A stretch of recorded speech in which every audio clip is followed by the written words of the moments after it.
odšival. En otrok je pa rekel, k maši je šel.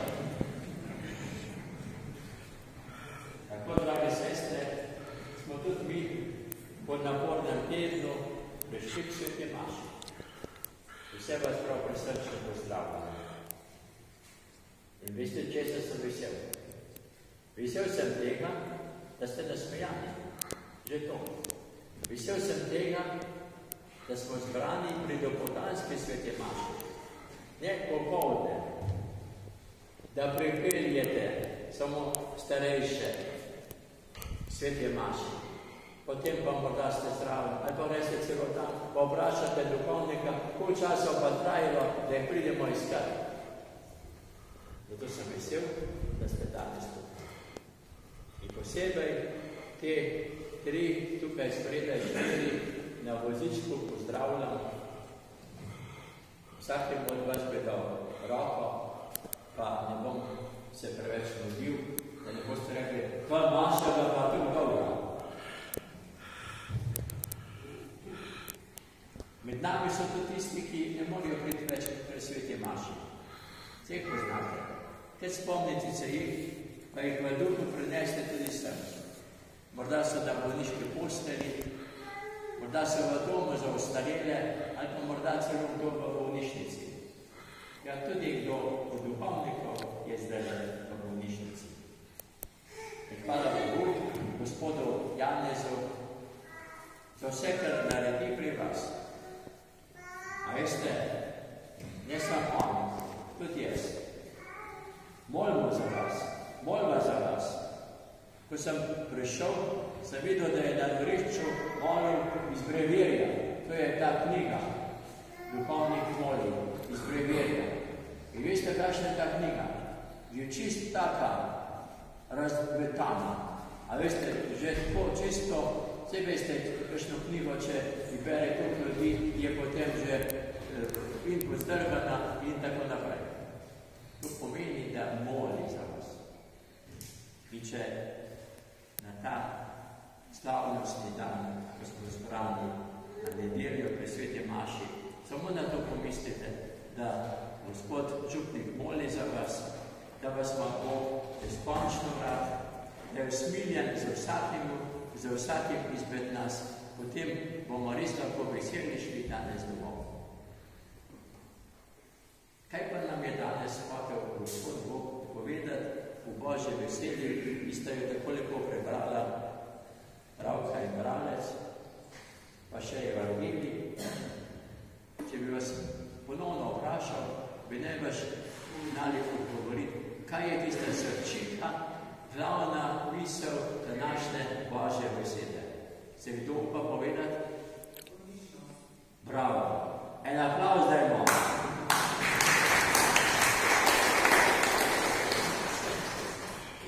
Meni ni treba nič posebej več razlagati Božje besedo. Prav današnji slavljenec budovnjak, sveti Avguštin iz 4. stoletja. Mama je več kot 10 let molila za svojega sina za njegovo spreobrnenje. In se je spreobrnil. Je postal duhovnik, je postal škof, je postal svetnik, velik cerkveni učitelj. Mama je molila dolgo. Veliko ponižnosti je bilo v njej, da je molila za spreobrnenje svojega sina. Mame, očetje, ponižna molitev, vztrajna molitev. Tudi če se ne pozna v enem letu, molite za svoj otrok. Še kakšno drugo področje bi lahko rekli. Vojni časi in vse to, kar je bilo v njej. Ponižna molitev, vztrajna molitev. Tudi zato, da bi to mogli sprijeti in odpustiti. Še bi lahko rekli, še bliže, v družinah, med sosedi, ponižna molitev, vztrajna molitev. Ponižnost, ko je treba priznati, a ne, tam je nekaj naredil, moramo odpustiti. Težko je včasih, pa moram to narediti. Omenil sem svetega Avguština, tega spreobrnenca. Veste, kaj je rekel? Prav danes smo mi molili v našem brevirju, tudi gospod Janez, pa tudi papež, iste besede. Sveti Avguštin je rekel, vse lepe resnice, ki jih v cerkvi slišimo, niso zato, da jih samo poslušamo, pa rečemo na koncu maše, kako lepa maša je bila. Sveti Avguštin pravi, da je to treba tudi živeti.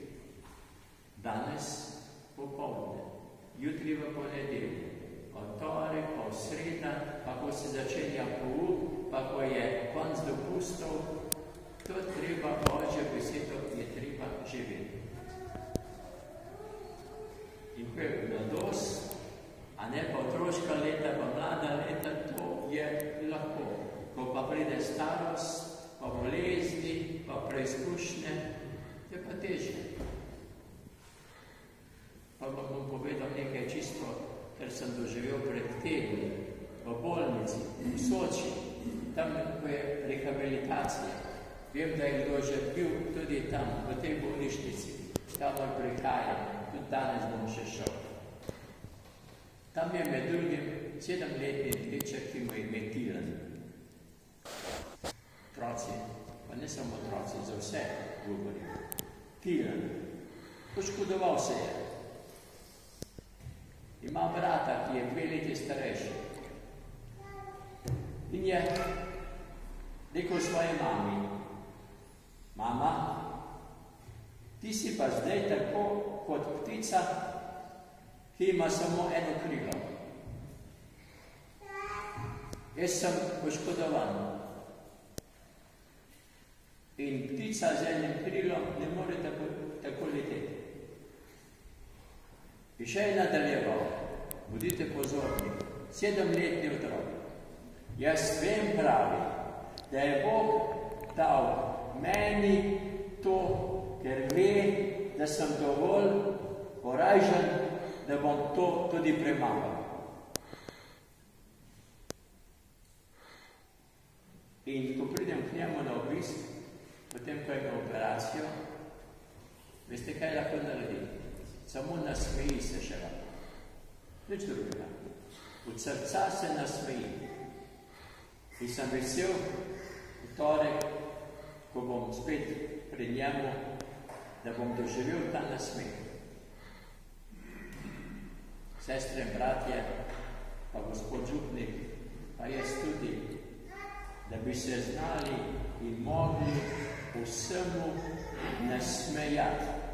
Tudi ko je križ, ko je težko, pa bomo znali reči, Gospod, sprejmi tudi mojo bolečino, moje trpljenje, za nove duhovne poklice, za mir v svetu, za župnijo v Rovtah, za Ljubljansko nadškofijo, za mir v Ukrajini in še toliko drugih namenov. In potem bomo rekli, mama, samo eno krilo imaš. Jaz na vozičku starost, te bolečine ne slišim, ne vidim, ampak to, Gospod, tudi tebi darujem. In zakaj vse to?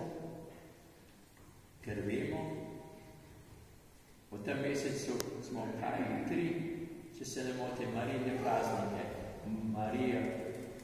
Marijo Snežno, Marijo Nebovzeto, pa Marijo Kraljico. Ona je nam odprla pot, nam je pokazala cilj, da je naš cilj so nebesa.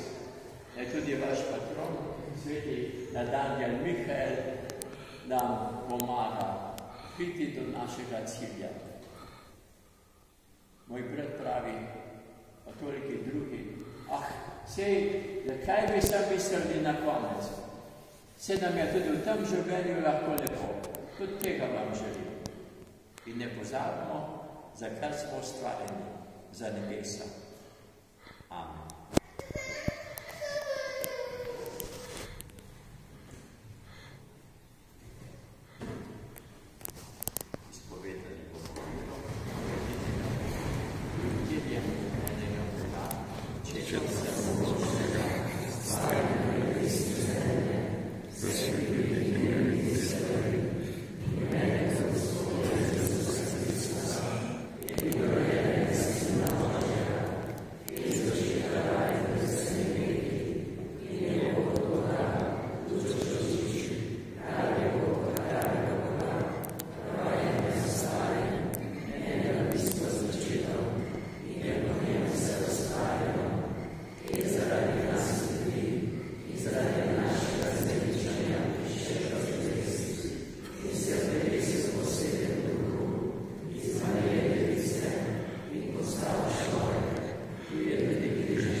še bolj razumeli, kaj je zakrament bolniškega maziljenja.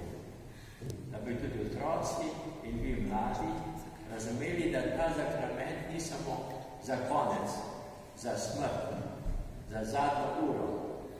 Je še preveč tega strahu, ne samo v vernikih v Sloveniji, tudi drugje.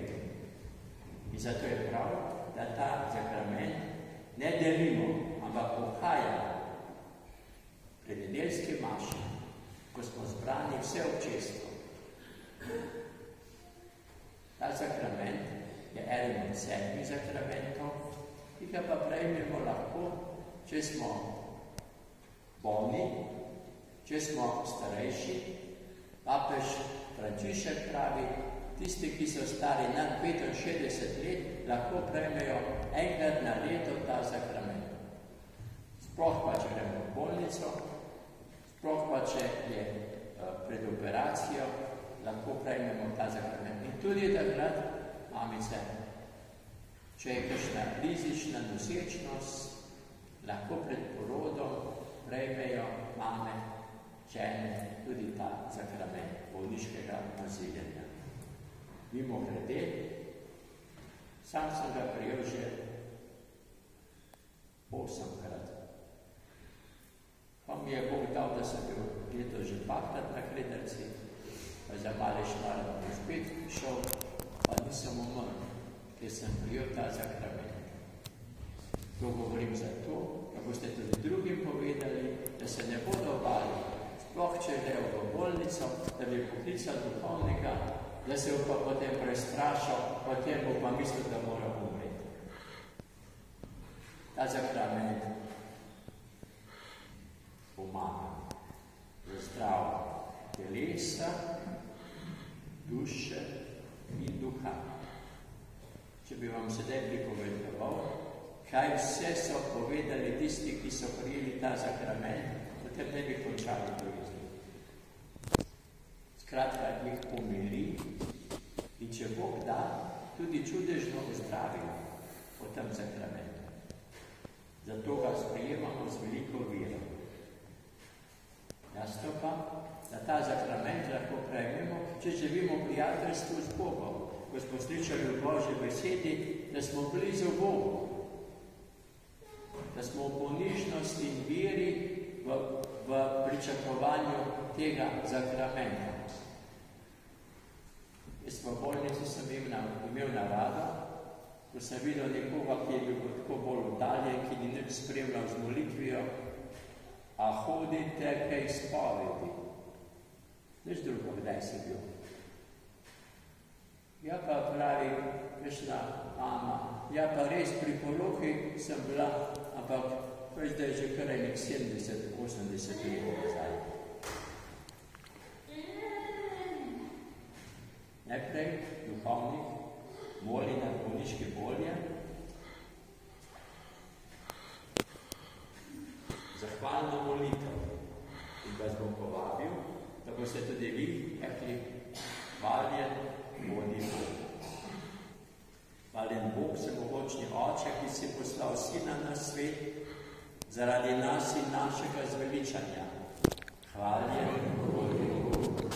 Hvaljen Bog, edinorojenje Sin, ki si se ponižal in postal človek in ozdravljal naše bolezni.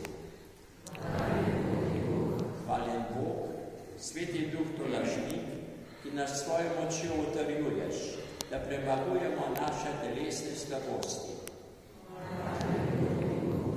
Dobri Oče, s tem svetim oljem bodo maziljeni naši bratje in sestre, spremlja jih po Kristusu, našem Gospodu. In sedaj bo ohajanje zakramenta bolniškega maziljenja. Do teh, ki ste na vozičku, bom prišel, ostali pa, če morate, ven pridete, ali pa v klopi pokažete z roko, da duhovnik pride do vas. Mazili vas na čelu in na roko. Ko vas mazili na čelu, rečete amen na koncu molitve in isto, ko vas mazili na roko.